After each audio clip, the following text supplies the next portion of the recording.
and welcome back to Oh That Girl Reads. I am your host, Bria, and today we have a special guest, one of my professors from undergrad and one of my faves on the planet, Dr. James Blasingame. How are you? Great, Bria. And I have to tell you that I can see you vaulting into international success and fame, just like Adam Vitkavich did. He started doing something kind of like you are a few years back, and it just snowballed until now he's one of the most well-known experts on YA in the youth literacy world. So I fully expect your name to be, we don't really say up in lights anymore, but on the internet, Oh my good. Well, thank you. I in mean, I Google appreciate searches. in the Google searches, top page or first page, as they say. Yeah. Oh my gosh. Well, thank you so much for that compliment. I really feel like you fostered that interest in like YA literature for me in undergrad. And so I would love if you kind of give us like a background of like your career in YA literature and your journey and what you do today. Thank you so much. I was a high school English teacher for 20 years, starting in 1976. And during that time, I was at several different schools across the country, um, and typically would teach the traditional canon, British literature, American literature, Moby Dick, The Scarlet Letter, Rime of the Ancient Mariner. What can I say? It was boring. It was boring. Students were not engaged. They didn't connect with the literature.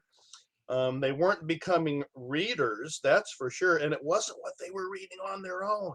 And then one year, I was new at a school, and they gave me what you might call the popular reading, not necessarily college bound students. And I was failing terribly. And then I found a box of Chris Crutcher's Running Loose books in a storage closet. And I brought that to class and passed them out. Let's read the first 20 pages for tomorrow. Lo and behold, the next day, they were all there on time. That had never happened before. And they were, I want to talk about this book. Dr. B, is this a true story? Did this really happen? Who's this Chris Crutcher guy? It was about teenage characters, and their lives were a drama, very much like the real lives of teenagers. And those students who had not really been motivated readers, all of a sudden, they were reading ahead. They were finishing the book early. They were wanting to know, and they were saying things like, that mean coach, he's just like Coach so and so, or um, uh, they're going to get in trouble doing that, just like so and so, my friends did. All of a sudden the discussion was real, and they were actually, their reading and writing proficiency was just catapulting. And not that that's necessarily the only reason. But reading a good book can change a life, and a great book at the right moment for the right reader might even save a life. And I have had, probably 250 authors tell me that it used to be letters, now it's email, of students who said, I didn't think my life mattered until I read your book. How did you know my story? You validated my life, and it changed everything. Because, as we know from a study that my doctoral students did of 647 young readers here in the Valley, starting out in the Akamela Afam Pipash Native American nation, in through the wealthy suburbs of Scottsdale, into the central core of urban Phoenix.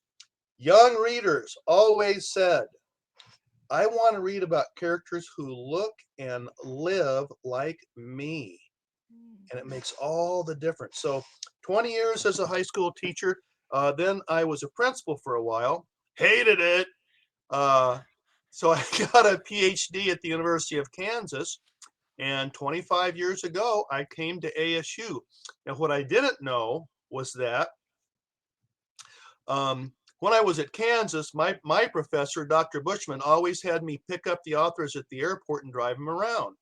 So I was becoming good friends with 10 or 15 authors every year. But when I came here, what I found out was that every author on book tour in December, January, February, and March wants to come to Arizona because they're Oh. coming from New York, Boston, Chicago, Oh, yes. someplace cold. Yes. So I would find out who's coming, pick them up at the airport, have a special event for them at ASU, take them out to, they all want to have Mexican food while they're here, and have events with students, have a barbecue at my house. And so I got the chance, just by chance, to become friends with all of these authors. And oh my gosh, Arizona is such a wonderfully diverse place for young readers. Mhm. Um, like on Monday, I'll be going all day to an event at the Labriola Center at ASU, the Labriola Center for Native American Data Collection and Literature, which is run by Alexander Soto, who is Tohono O'odham. And we'll have a whole day sponsored by the Department of Education. Brooke Curlyhair, who is Danae, is the um, director of the Arizona Department of Ed Office of American Indian Education. She took the young adult literature class before you, maybe Mhm. 5 years before you. And now she's the boss. So we'll have a whole day. This will be the sixth time that she's done this in 1 year. We'll be learning culturally sustaining methods of teaching reading and writing for Native youth. And also, what are the books? What are the books that Native American students can identify with? And Arizona Humanities, and I'm on the board of directors for the Arizona Humanities, which is the state affiliate of the National Endowment for the Humanities. We gave out a million, not 1,000, $1 million in youth literacy projects last year, including bringing authors like uh, Brian Young. Brian is the Navajo, and his first two books, Healer of the Water Monster and Heroes of the Water Monster, take place on the Dene Nation, the Navajo Nation. They combine climate change and adolescence and Navajo origin stories. So they're kind of like Rick Riordan does Navajo, does, drought and uh, they're just brilliant. Well, Yeah. anyway, Arizona Humanities brought him here and put him on a tour of 9 different communities on the Navajo Nation, giving books to kids and him giving talks. So it's just I've been very lucky to come from rural Iowa, where I drove a school bus and coached football, wrestling, and track, and taught 7 English language arts classes a day, to come here where there's always something really cool happening. And look at you, look at you. You're proof of the pudding. Oh my gosh. Students who take agency from Arizona State and become, part of the I don't want to use the term war, but part of the the army for literacy and books and reading and kids and diversity and all of that. So Yeah. um, that's my story. Yeah, I mean, I think it's really true, and I'm really glad that I can kind of like continue on like from your teaching and kind of contribute to that, because it's hard to kind of maintain those stories and keep those stories at the forefront, when we have like a whole bunch of like government and school districts and policies kind of attacking those stories that allow people to, connect. Like it was I can't remember what book it was, but I was so stunned to see it on like the banned book list. And I was like, what in the world? Like that, it was so strange to me. But yeah, what do you think has been in terms of, I mean, you mentioned it a little bit before, but what do you think has been like the most impactful thing about YA literature as a whole? Well, Lori Halse Anderson, who is one of the most famous and most successful authors, I especially liked her book Winter Girls, which was, and I've written a couple of book chapters on Winter Girls, which was about eating eating disorders, and she's also her book Speak, which was about sexual assault, and that's banned everywhere, of course, Mhm. because we don't want anyone. Just makes me Yeah. so mad. Um, Books give kids armor. Sherman Alexie said that he wrote The Absolute True Diary of a Part-Time Indian to give kids tools and weapons and armor against all the evils in the world. And reading is power. Knowledge is power. It makes me so mad. And I want to tell you something. I know you remember this, but just let me. This is for your viewers. Um, the most famous Supreme Court case, the precedent of Pico versus Island Trees. School district back east, a group of book banners decided they didn't want some of the most famous books in the history of all of literature, not just young adult literature, that they didn't want um, uh, because, oh, uh, well, racism mostly. Um, and so Stephen Pico, a student at the school, and some friends of his, he was a senior, friends of his and their parents got together and took these book banning people to court. And it went all the way to the Supreme Court. And the Supreme Court said, once a book is in the curriculum, you do not, a group does not have the right to come in and say, no one can read this book, because that is a violation of First Amendment right of free access to ideas. And for one group to say, we're going to read these books, but not these books, is to quote, give them power to prescribe what is orthodox in religion, politics, and philosophy, close quote, which in other words is to say, we're going to use my version of the truth and reality in school and nobody else's. And I'm not going to let anybody see anything that isn't uh, in line, aligned with my version of reality. And of course, we're seeing all these far right, extremist, white nationalist. They call themselves Christians, but they're not Christians. Um, who only want well, I don't know what's left after they get done.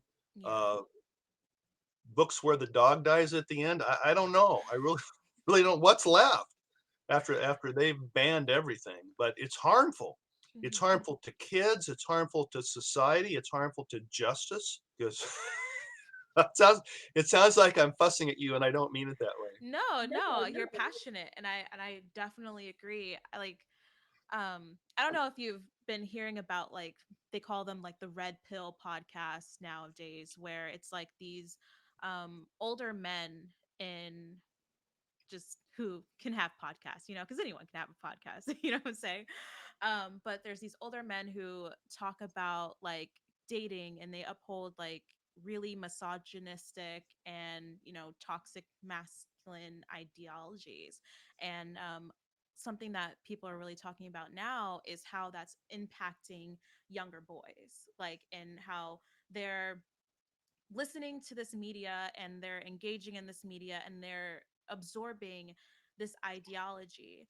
And one of the things that I've been thinking about lately is like how media literacy and like forming that through YA literature, gaining empathy through YA literature, is kind of like the counterbalance to what's happening with like the Red Pill podcast. And so if you think about like banning books and you think about like the categories in which you're banning the books in, like LGBT plus, and things from like diverse authors, things by women, you're really allowing things like these red pill podcasts, like really dangerous organizations and groups, to kind of indoctrinate these young kids at the end of the day. So I understand the passion, and I understand, like, That was Yeah. very well said, Bria. Very well Yeah. said. Gosh, you ought to write an article and let's see if we can get it published. I mean, I would be happy to. Oh, I know, I know. Um, I have a friend. I wrestled. I went to college on a wrestling scholarship, and one of the guys, our heavyweight, Robert Leonard, is now very famous on the news. Oh And you and he think the same way. I'll just say that. wow. And maybe he would interview you. I'm gonna. Would you be willing? Yeah, I would be so open and I willing. I'm gonna check into that. And he is, like the anti-Trump, the anti uh, extreme right wing knucklehead. So yeah, that would be good. And it's interesting to me.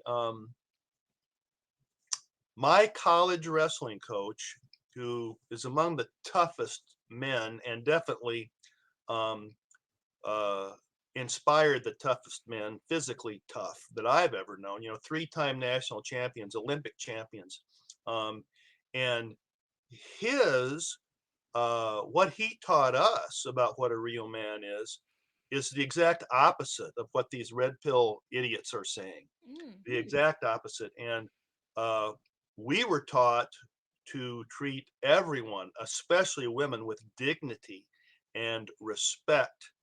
And I think of that group of guys that went out from that wrestling team and the wonderful things that they've done in the world. But it's very humanist. It's mm. very um, moral, I guess. Because these guys, they're totally immoral. They're Yes. rotten SOBs. Yes. Yes, and it's so crazy because a lot of women that I've just been interacting with like online and online spaces, they talk about like how they're watching their nephews in particular. They're like, "Oh, like my nephew used to be this way and we used to interact this way, and then all of a sudden like I realized that he's been listening to like Andrew Tate, which is like one of the most famous red pill podcasters. He's actually gotten um arrested in some legal trouble for some of the things that he's done. Is he the one who's in Romania? Yes. Yeah. Yeah, that was him. So she was like, I noticed that he started watching some of that, and to see the shift in him was like overnight, you know? And I'm like, that is so interesting. And so with that, that also brings the question to mind because I feel like, in terms of the way I've been interacting with YA literature, I feel like um, a lot of stories have been focused on like younger girls or women. But how have you seen like gender and gender ideas interact in YA literature throughout your career?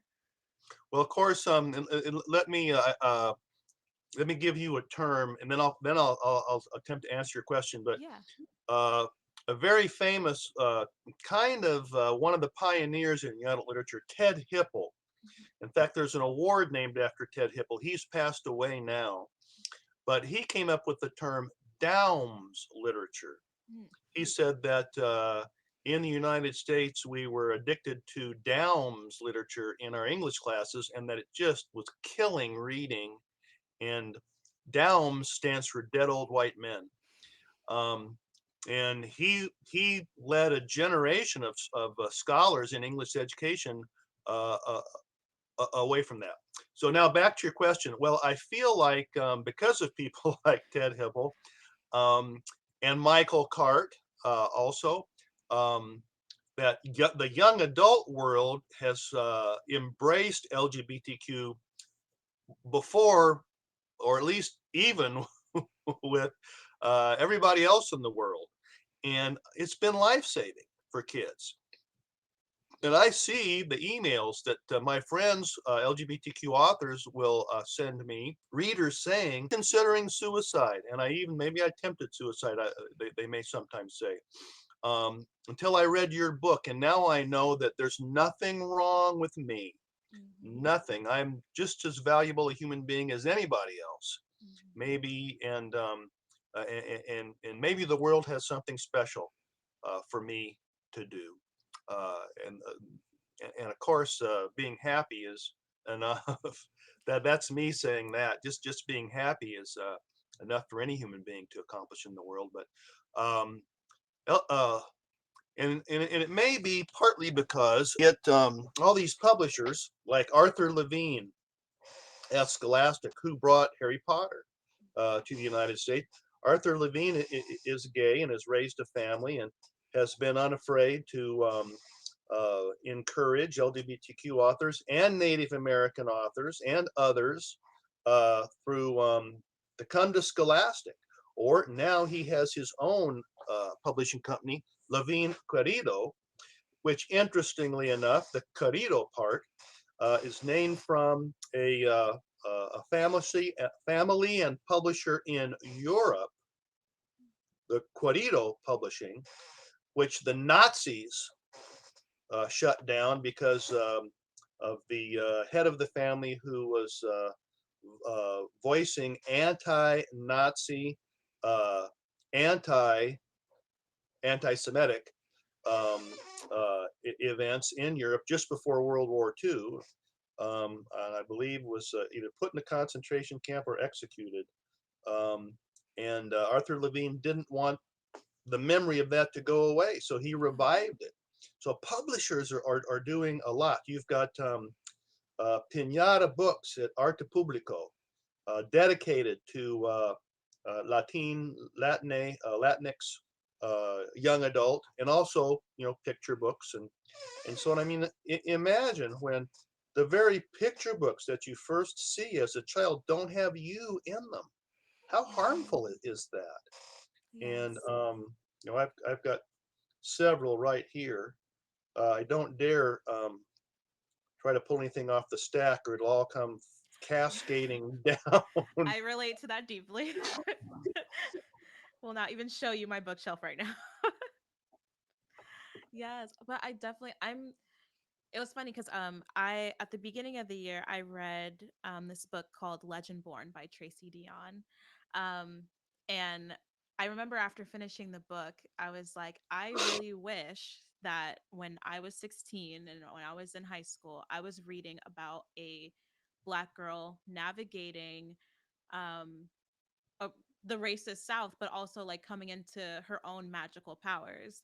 That would have given me so much connection. And I think that book is like so beautiful in the way that it talks about like just like the generations and the women that came before him. I think that would have given me such like a state of place that I would have adored. And so what I'm happy about is that like I have a niece and I have a nephew. I'm happy that they're growing up with books that have them in it. You know, when I was like giving them, because I give them books, my older sister hates it. She's like, please, they're so heavy. I have to move them around. But I give them books for like their birthdays and for Christmas and stuff like that. And it's actually fairly easy to do.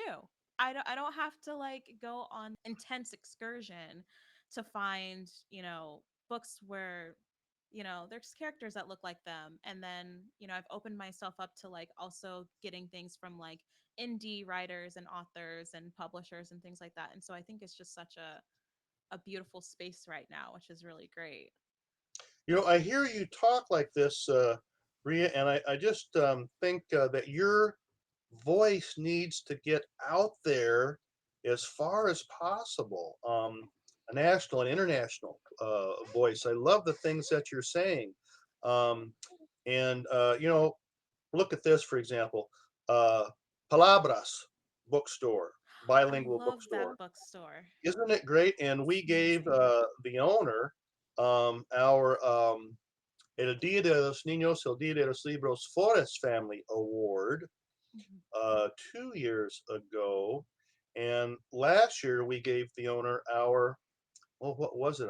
Was it our rising? We gave her our award through the Arizona Humanities. I can't remember what that what that award is. Friend of the Humanities, maybe. Um, but there are some great bookstores out there that are kind of specialty places who are embracing uh, diverse authors and diverse stories, and especially here in Arizona. It's not that it's not important everywhere. Yeah. I was the principal of a tiny little farm high school in rural Madison County, Iowa. I was the principal there when they made the movie Bridges of Madison County. And although we were one of the poorest school districts in Iowa, our school board, entirely made up of farmers, said, we're going to make sure that Mrs. McClure, our librarian, has all the money she needs to buy whatever books she thinks that our kids should have, because we do not want them to grow up not knowing about the world outside of here. Want them Mm-hmm. to know about other people and what their lives are like. And part of that, Bria, was because in that 75 by 50-mile school district, everyone was related either by marriage or by blood. So they were not a real diverse group. Yeah.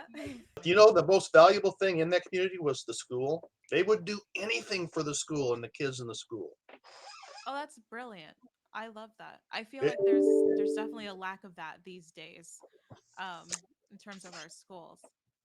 yeah, no But kid could fall through the cracks. In fact, our uh, the president of the school board, if there were some kids who needed tutoring, he'd come in, drive his tractor through the snow and get in there at lunchtime and tutor kids himself. They wanted, we had a Rhodes Scholar at that tiny little school, and we had AP Calculus, AP Physics, AP everything, even if we only had 8 kids in it, because those people, they were not gonna have anything less than the best school they could possibly have and give their students the best opportunities, which that isn't true everywhere. Some people are so jealous that other people's kids might be successful. And I know that's not what we're here to talk about, but no, I mean, to be honest, like I think that really does relate in the way it's like all about access, you know. And well, my last job in a library was as a circulation attendant in Sunny Slope. Um, oh, and it was at Acacia Library. I adored that community. Acacia Library was like the tiniest little library ever, but it was a real pillar for the community. Like kids would come, they would get their lunch, they would be able to be watched by adults who were investing in them and making sure that they were okay. There was, there was even like a bit of like a homeless population that we would take care of. If we had extra lunch from after the kids ate, we would provide it. It was a place to be cool, like escape the heat type thing. It was a very integral part of the community that supported the community, and whoever walked in through the doors was to be taken care of by us. And so I think that's part of it. And then books existed there as well, and that helped. You know what I'm saying? And it kind of created a place where they can explore these things, and like we would make our different displays and help people just like get build the love of reading. And so I think they relate to each other. I think education and literacy and our public services, they all relate to each other, and it's how much you want to invest in it as a community is what helps them survive at the end of the day. So it totally is. absolutely. Mhm. I'm also kind of curious because I don't know, how active are you on like the online spaces like Instagram and TikTok and YouTube and things like that? Not very much. And I think that's a function of, of age. I turned 70 last week.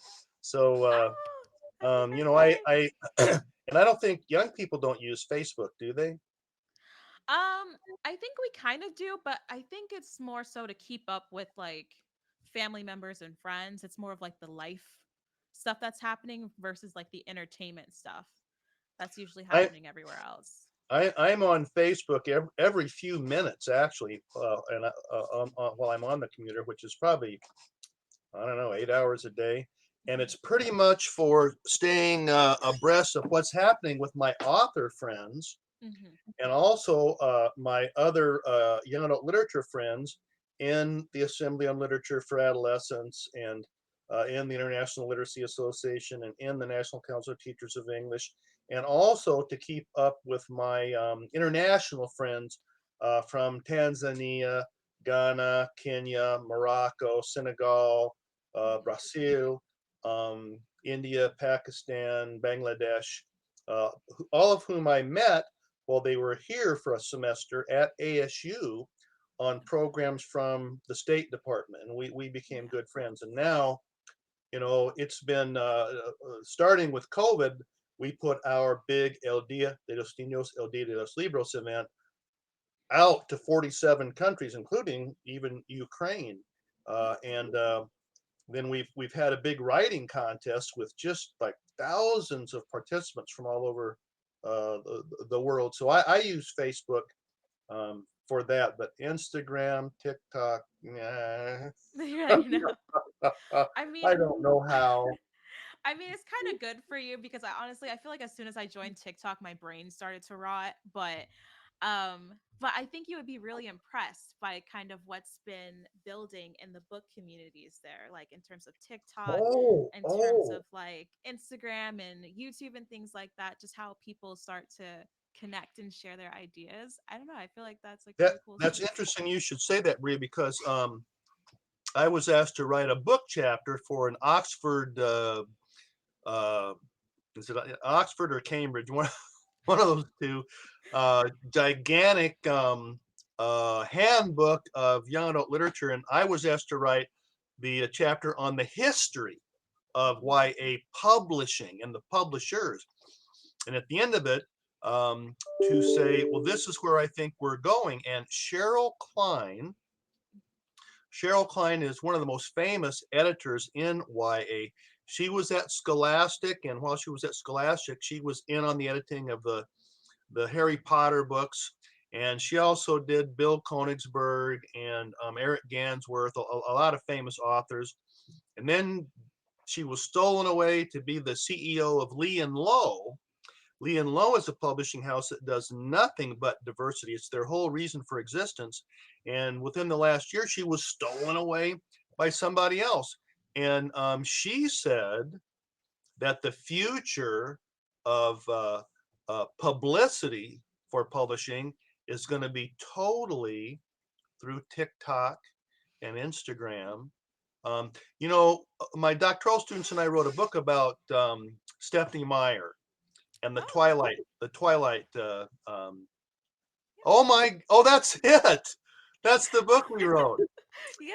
Well, what we found out was that, and that was quite a while ago, was that all the publishers tried to emulate that success that Little Brown had with the Twilight books, Mhm. and they all got their own vampire author, and but they just weren't successful because what had happened was teens around the world had set Mhm. up websites, fan sites for the Twilight books in, I think, what did we count? 37 languages, maybe, and 100 and something countries off. And they were talking to each other in cyberspace. And I think the same thing is probably because Book Talk, Yes. Book TOK. Yes. Book Yes, TOK. yes. Yes. And I should be on that, shouldn't I? I think you would love it. I think you would have so much fun. Right now, like I'm kind of in the more like adult fiction side of book talk. That's just because that's what I've been mostly reading as of lately. But and they have a lot of drama, so stay away from them. But the YA is, I think you would enjoy that a lot. And yeah, it's funny that you mentioned Twilight because I was like, when Twilight was kind of exploding, I was a Twilight fan fiction writer, and I was on Tumblr, and I Oh was my like talking God. about Twilight too. So yeah, that was me. That was me. I was very nerdy in my Wow. room. Can you tell us your name? Oh my gosh, no. Okay, that's okay. No, that's okay. This was really interesting because when I was editor of a journal called the Allen Review, it's a professional journal about young adult literature.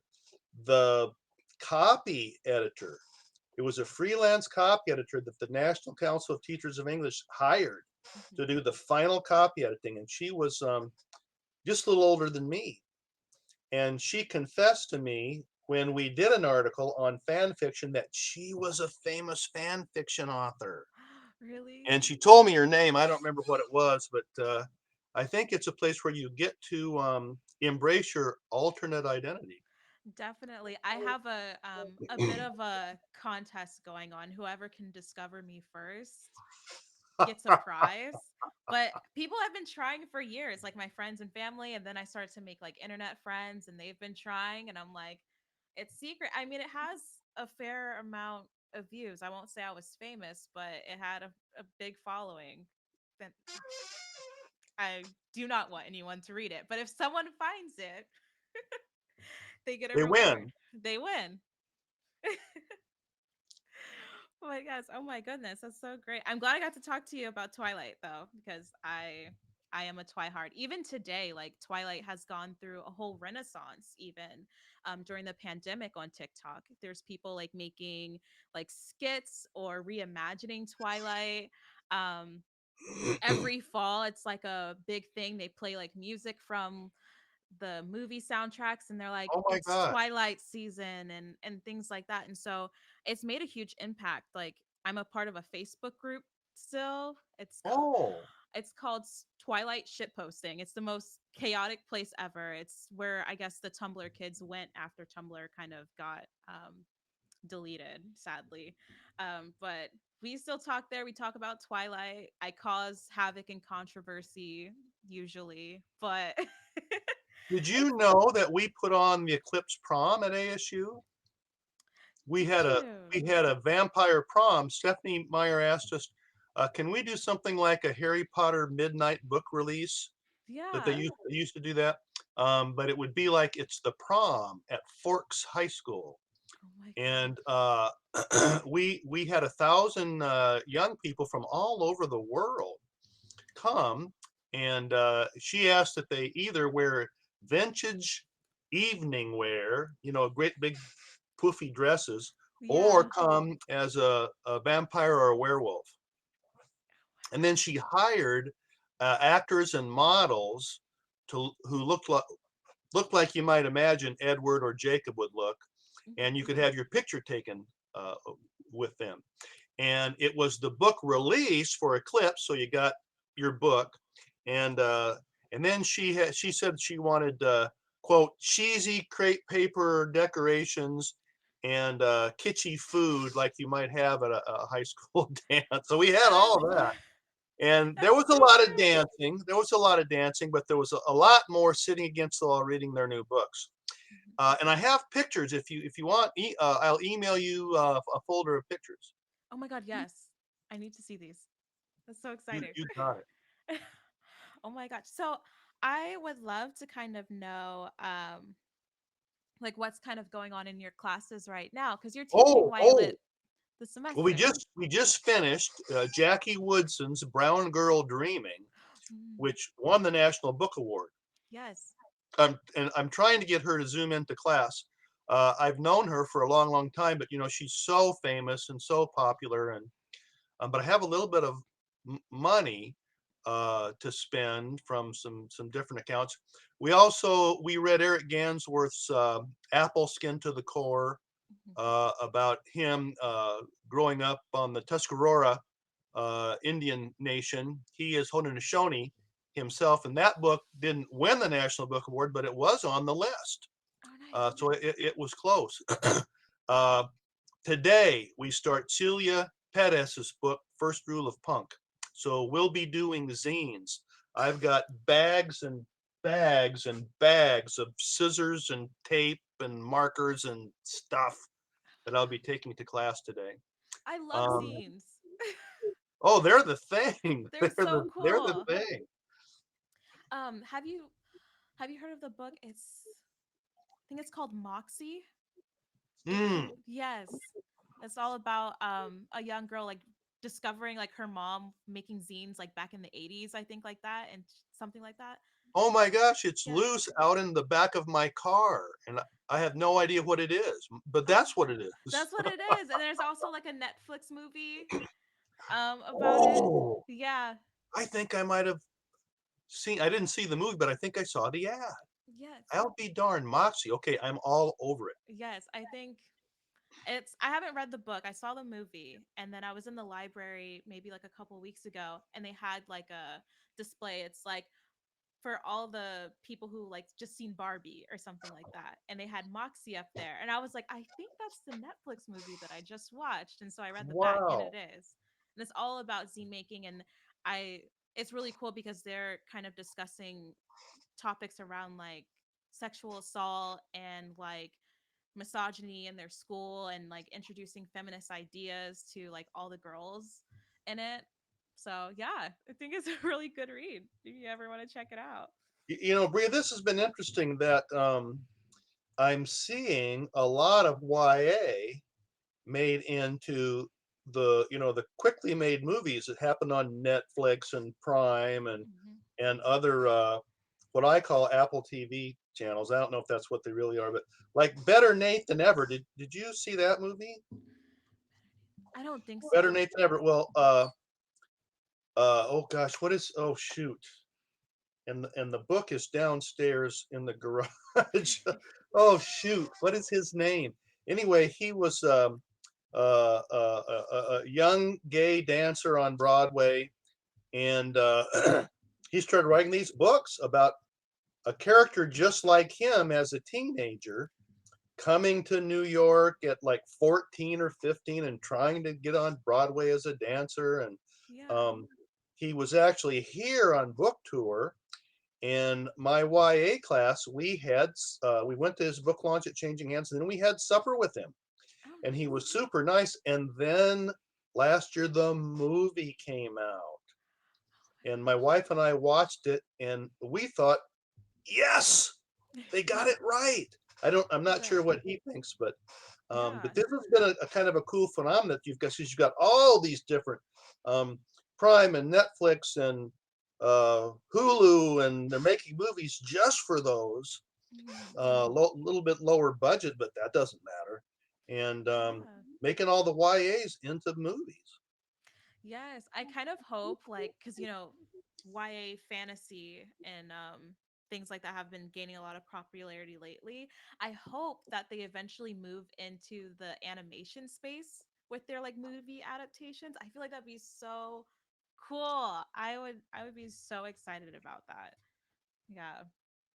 Um okay, so I don't want to take too much of your time, but I did have a couple of questions from some audience members. May I ask you some of them? You bet. Okay, so a lot of them have to kind of do with like the publishing side if you have any interest or insight on that. But one question that I really would like the answer to is it difficult to get YA books recognized as proper literature? Oh gosh, we've been fighting this battle. Um, well, probably for 40 years or so. If you go back to 1967, The Outsiders, Mr. and Mrs. Bojo Jones, The Contender, those books are still around and still very popular. And over the years, they've sold millions, in some cases billions, of books. Um, I think it is. And Robert Probst, who was one of the progenitors of reader response theory, said that there's a difference between working on literature, which is, like, what does the green light at the end of Daisy Buchanan's dock in The Great Gatsby symbolize? Okay, you can do that, but that's not the same thing as personally engaging with the book and its story. Mm-hmm. You know, uh, it was Mel Glenn who said that he was a Peace Corps worker who came back to New York City and taught at his own high school. I think it's Lincoln High School, telling the stories of what it's like to be a kid at that high school. And he said that for a YA book to be successful, the reader has to identify with the person telling the story and feel like they're in that person's skin and living Mm-hmm. that life. Um, which is one of the things that when we talk about authentic voice in YA, because teen readers, they smell a rat right away if you can't do it. John Green can do it. Jackie Woodson can do it. John Grisham, the famous um, legal thriller, court thriller author of all those books. He tried to do it and failed miserably. Because kids, this is not a teenager wrote this. This is a spooky older guy trying to pretend like they're a teenager. It's Teenager. not teen voice at all. Um, if we believe that a point of reading can be to engage with the story that will empower a young reader to make sense of their lives and understand the world, Hmm. they're going to be readers for life. Right. And there are great YA books that do that. Moby Dick, I think Moby Dick is a great work of art, but I don't go and read it to figure out how to make sense of my life, not unless Hmm. I'm going to go be harpooning whales in the North Atlantic, which I'm not. But yes, yes, getting teachers and Kelly Gallagher, the who's written a lot of books on how to teach English language arts. He says a balanced curriculum will have some, okay, I'll call it downs, will have some downs in it, but then it's got to have contemporary writing too. And it Hmm. isn't just YA. I mean, why not have a Colson Whitehead book in your 11th grade English class? Underground Railroad. And why not have, a Jackie Woodson book. And there's a lot of new adult writing coming out for readers who are 18 to 27. And that's what all these actors who play the characters like Fault in Our Stars and those different movies. Then you hear about all they're reading now is YA, but a lot of what they're reading is what we call new adult, Hmm. because there's a whole nother set of special challenges that you start to face from between 18 and 27. Yeah, that's So so. getting English language arts teachers to believe that this is valid, um, the good ones know. Hmm. Um, and of course, more and more far right school board people are afraid of YA because of its uh, allowing readers to think for themselves and encouraging critical thinking, which they don't want. Hmm. But it's hard, but if you know how, because you can meet the state standards even better, Hmm. and you can find rationales for teaching any of these books at the National Council of Teachers of English website, and you can show. I mean, when Tucson did the Rarasa Mexican Studies program, which then the evil school superintendent and the evil state Senator Russell Pierce got ethnic studies banned, and then it took trial after trial after trial until finally that was overturned. But they showed that the kids in that program, their test scores were skyrocketing compared to everybody else. Hmm. So it's hard, but it can be done. Yeah, I think you bring forth a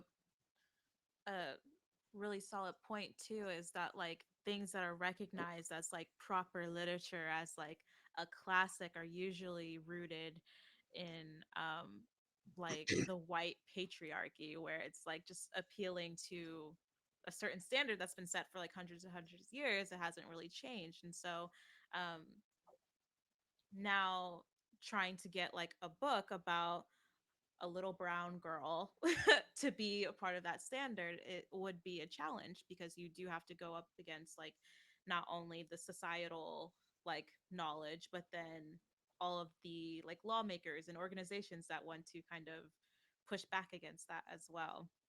I think There, it's when I was getting my doctorate, there was a book called Official Knowledge. It was about that very thing, and it had an African American author who said that somebody got to decide that this is these are the real books and this is the real knowledge.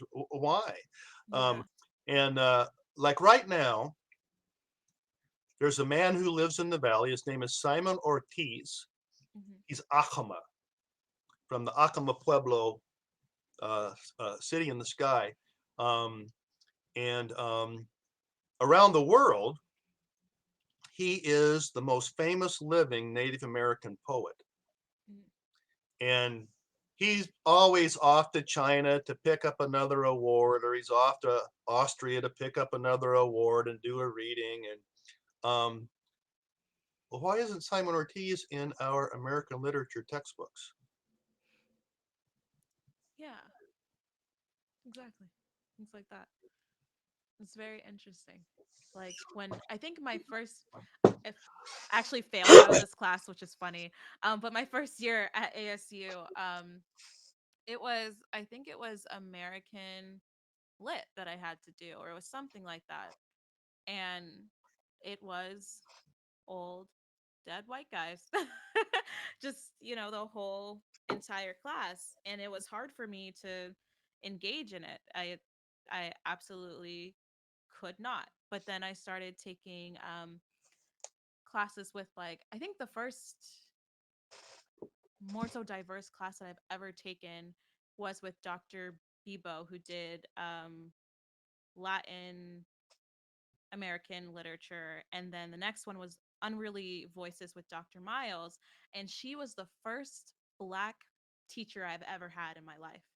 And that was in my second year of college. And so I was kind of like, well, there's all these amazing authors and writers coming out of, like, these diverse groups. And it is sad that they're not a part of, like, the core curriculum, or, you know, the legacy of American writers. There was somebody did a listing. I think it might have been Jim Burke, and it showed that the majority of the literature taught in American high schools had not changed in something like 60 years.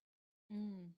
And even in that, there was only one Nobel Peace Prize winning author. Oh my gosh. It's insanity. I hope we kind of get to a point where, one, that there isn't so judgment over, like, what people are reading and labeling it as, like, proper literature and as, like, this distinguished thing, because I don't think something needs to be considered a literary masterpiece in order for it to be impactful. Um, but yeah, I do get it was a really long fight. I think Um, Mouse is a good example. mhm. And I don't know, somebody got a quote from me on Mouse for Newsweek or something.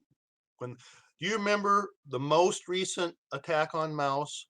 It's just like a year ago. I'm not sure when it was, but No. um, what better way to express the horrors of what the Nazis did to Jewish people than to present it as car- cartoons, sequential narrative art with the Jewish people as mice and the Nazis as cats. Hmm. What better way to show what a god awful, disgusting human um, travesty it was than Hmm. through artwork? Because Hmm. a story, linear text, it if you scan the modern brain scanning shows, little fireflies going when you're reading, one word, one word, one word. But when you're reading a graphic novel, fireworks, and you're Hmm. hitting the parts of the brain where feelings happen and values, emotions, uh, as well as just verbal, linguistic, logical. But a lot of people think, well, if it has pictures, it's not good literature. Mouse is one of the best books ever written, and one of the most important too. Hmm. Art Yeah. Spiegelman. Yeah. I mean, I think you bring a good point too, that I feel like I'm always arguing with people about, is what is considered reading as well. Like, is graphic novels considered reading? Is listening to audiobooks considered reading? Like, I feel like there's that debate, like, every week on Book Talk about, like, what's considered valid reading. And just to say to anyone who's listening, however you get your books, you're reading. And I'm proud of you for reading, and thank you for reading. If sequential narrative art is not powerful reading, then why has every military in the world and the World Health Organization, why have they all decided that anytime you want to convey important information accurately and quickly as you can, use sequential narrative art. Mm. See, there you go. Okay, so let's see. I think the second question, and we'll round it out with this one, is a good question, especially as you introduce new adult. And I think new adult is kind of like a newer category within literature. But what qualifies YA versus children versus adult? Why are some series split between them, such as Harry Potter? The first few books are considered children, but then the second half are considered young adult. Oh, absolutely. And uh, there have been theorists about psychology.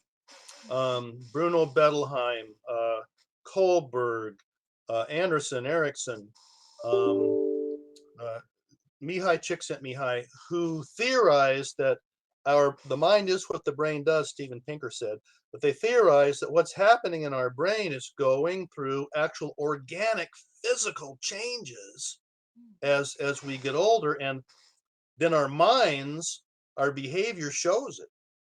And actuarial scientists, these are people, and you can get this degree at ASU, who they crunch numbers for insurance companies, tell insurance companies, well, in order to make money, you're going to have to charge this much for this kind of insurance for these people.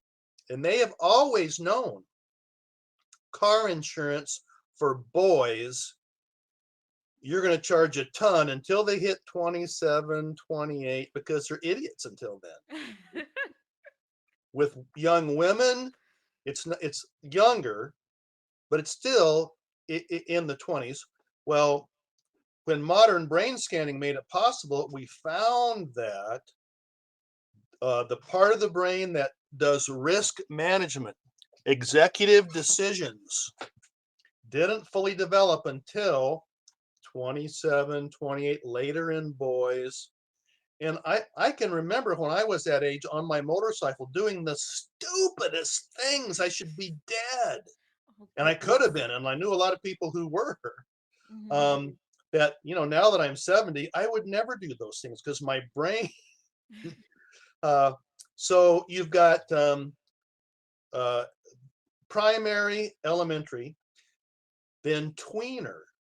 Now, tweener, and everybody's brain development's a little bit different, but tweener is 11, 12. You're coming out of childhood and you're pre-adolescent. You're starting to get some of those hormones and some of that brain development, and typically that literature, you're facing some stages of moral development in it, but there's not drugs and sex and things like that. Then middle level, which is middle school, or what we used to call junior high. And that's where some kids are physically turning into adults. In fact, when I had an after-school writing program at a middle school here, there were these two girls who were best friends. One of them was like 3.5 feet tall, and one of them was 6 feet tall. And the 6 foot tall one looked like a grown woman, but they were best friends. And inside of their heads, they were the same. They were the same. They were the same. So that's middle level. You're starting to sprout. Feet are getting bigger. Hands are getting bigger. Maybe a little interest in romantic partners. Starting to form really meaningful friendships. Then YA, young adult, and that's 14, 15, 16, 17, 18, kind of upper middle through high school. And there's a whole range of developmental challenges at that age, according to Havig, Hurst, Anderson, Erickson, Bettelheim, that at this age, well, you're starting to think about intimate partners, intimate romantic partners, and who are you attracted to? And as we now know, different people are attracted to different people. Yeah. And gender is it's not so black and white as boys and girls. Yeah. There's a lot more to it than that. And also moral choices during this YA period. Hopefully you're starting to move into a place where you don't do what you think is right because you're afraid of punishment, but because you're there's some part of your mind that feels harmed if you do something you feel is wrong to someone else. Mm. Okay, now out of that into new adult.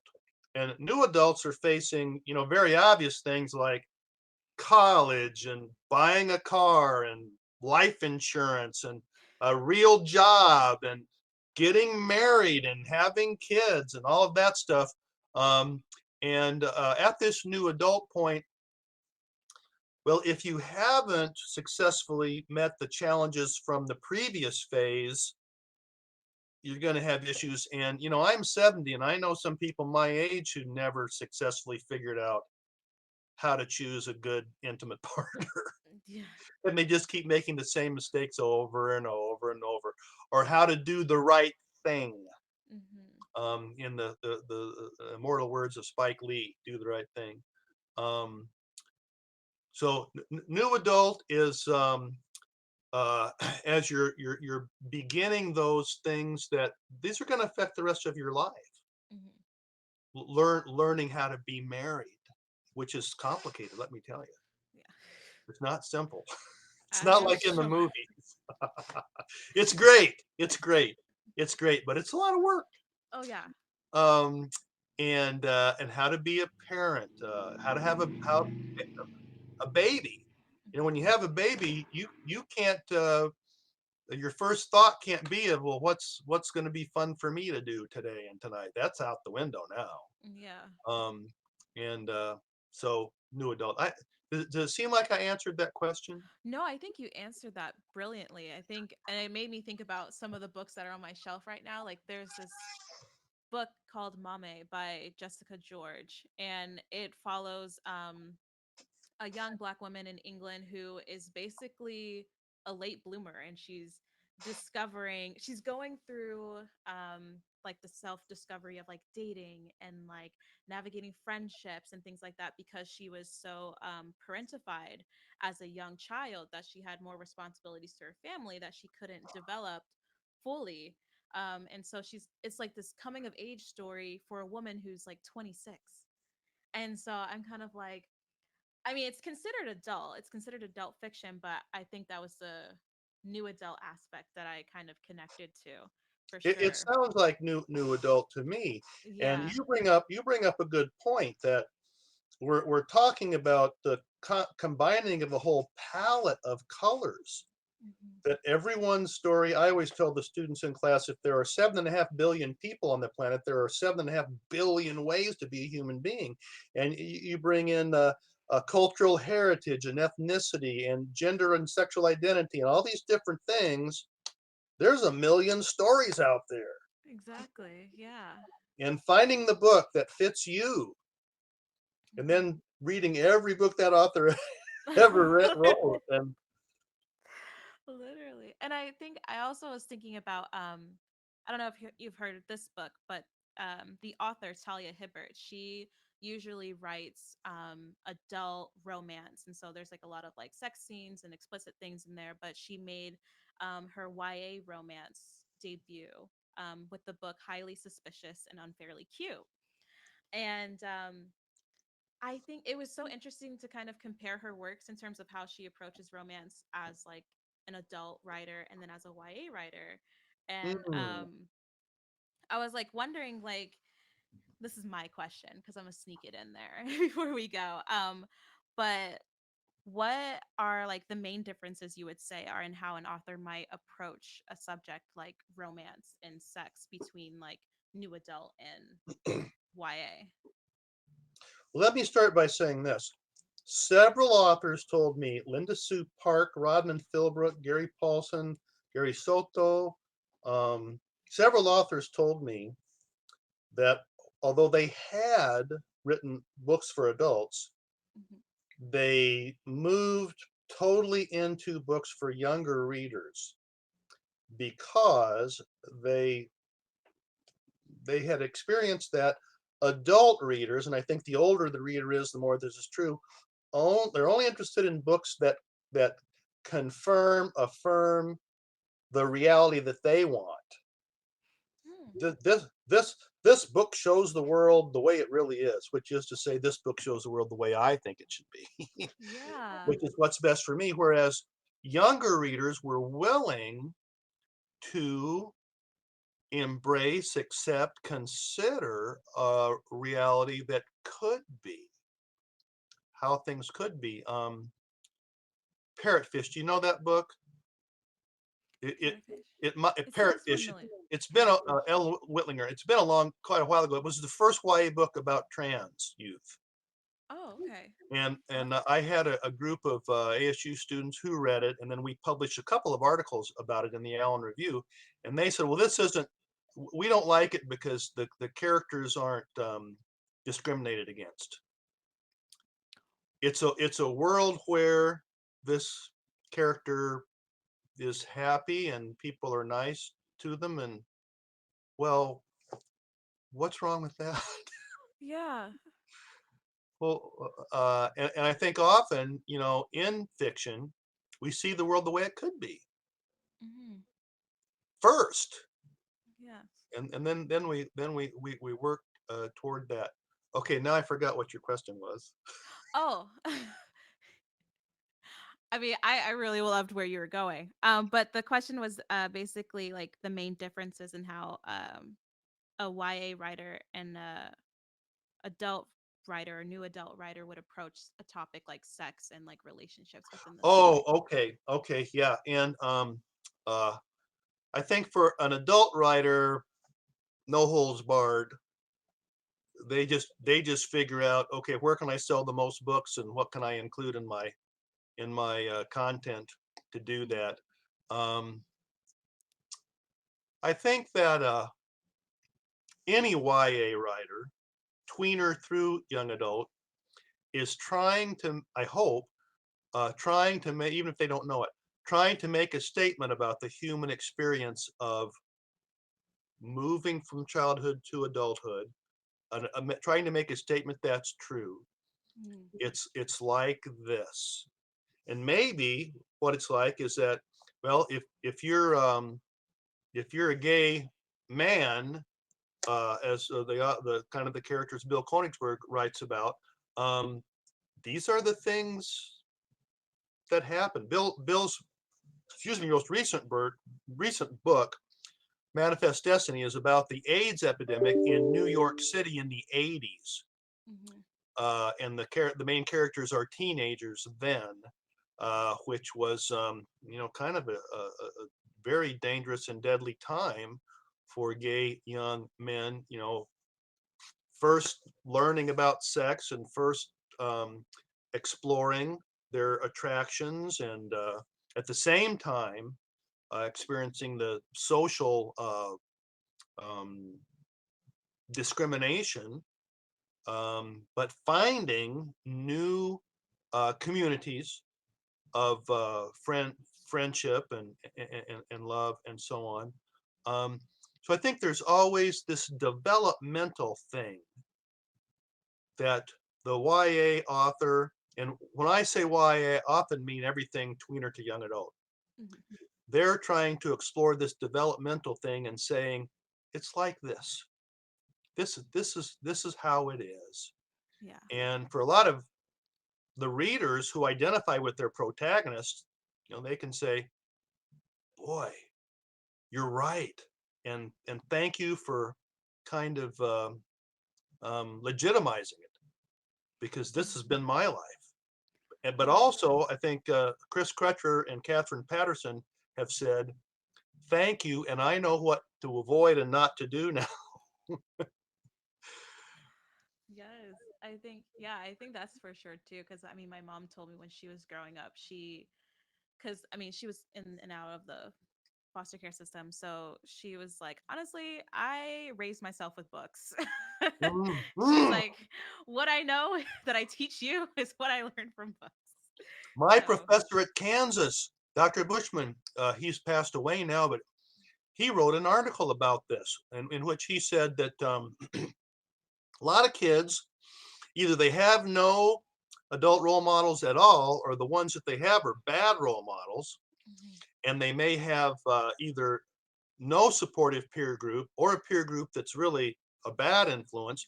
Mhm. But books can be books can provide what's missing in their lives. Exactly. Exactly. Oh my goodness. This was such a good time. I really, really appreciate you being here. I went over a little bit, so I'm sorry if I kidnapped too much of your time. Um, Oh, you're really good at this. And I'm going to see if I can't help you to expand your reach, and also I think see if either you and how can anyway, I'll connect you with Bob Leonard. You know, okay. you'll see him sometimes on Anderson Cooper or in the New York Times, trying to explain, why are there so many? You would think there would be. I'm from Iowa. Why you'd think there'd be a lot of good people in rural Iowa? Why do they like Trump? And he tries to explain, Yeah. well, what their thinking is. He Yeah. doesn't condone it, but Yeah, I definitely I would love that. I would definitely appreciate that as well. And I also I wanted to take a moment too. And I think I've expressed this to you before, but when I was in your class and you were talking about how like a lot of readers reach out to authors and say that they've helped them through like really hard mental periods. But when I was in your class, I was having the hardest time. I was having the hardest time one getting to class and two just like getting through like my second year of college. I was just really struggling mentally. And I forgot the book that we were reading, but the author sadly committed suicide. oh, At, Ned Vicini. yeah, Ned Vicini. And you were talking to us and you guys and you were like, this is very painful and I just hope I ask you guys just to stick around a little bit longer. And I was going through it and I remember thinking about that for days and weeks and months after you've told me, even years. And I think that was a moment that really saved me, so I really appreciate you saying that to us, and then that it's now full circle and I got to interview you here today, so I really And appreciate look at you. all the good you're doing in the world. Oh my goodness. Yes, I Oh my really goodness. The appreciate you. world needs you. Oh my gosh. I like try not to cry, but thank you so much. And I really appreciate your time. Is there I, anything that I can support you in right now that you would like to share with the audience? Any cool projects coming up? yes. All right. Um, we'll once again be putting on El Dia de los Niños, El Dia de los Libros on April 28th. And after 4 years of being online because of COVID, we're finally going to come back in person to ASU. We'll have about 500 students from around the valley, but we'll also go out online to 47 countries around the world, including you if you want to. If you're interested in being a part of this in person or in cyberspace, let me know. Meg Medina will be our big gun. She's in her last year of 2 years as the Library of Congress ambassador for young people's literature, and we've got a surprise for her. We've got a surprise for her. And we're working on a number of other authors. Probably Brian Young, the famous Dene Navajo writer, and Cynthia Leidig Smith, expert extraordinaire on indigenous children's and YA literature, and a few other surprises that we're just starting to invite people. Love to have you participate in person or online. Awesome. Thank you so much. And thank you guys for watching. Remember to read what you love and DNF the rest. And we will talk to you guys later. Bye. So long, everyone. Thank you for joining me today. If you would like to see more, you can find me on Instagram and TikTok, Oh That Girl Reads. If you want more bookish content, feel free to check out my booktube channel, Bria on YouTube. Remember, read what you love and DNF the rest. Bye!